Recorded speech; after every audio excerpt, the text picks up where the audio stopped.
Assalamu alaikum wa rahmatullahi wa barakatuh. Welcome at Tabarak Academy. This is Amr, a Quran and Tajweed teacher for non-Arab speakers.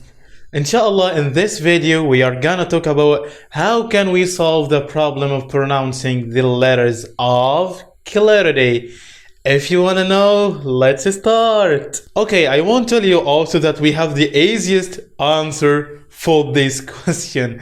We have 6 letters of clarity. Okay, let's take it step by step. Okay, the first one is ghain. How can I pronounce ghain properly without any problems? Okay, I'll try to imagine that someone gurgling. Ghain.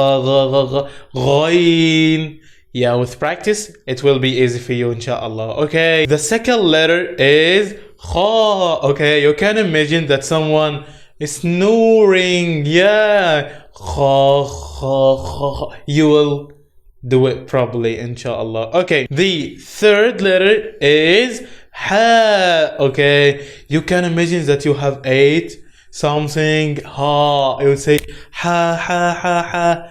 It will be also easier with you. The third letter is ayn. Okay, you can imagine that someone fall down from a higher place. I'll say ah. You will do it properly, inshallah. Number 4, and I think this is the last letter that we have a problem with pronouncing with the letters of clarity, is ha. Okay, how can we pronounce it without any problems? Okay, you try to say ha, ha, ha. Try to do this process, please. Don't be shy. Don't be shy. Okay, you can say ha, ha.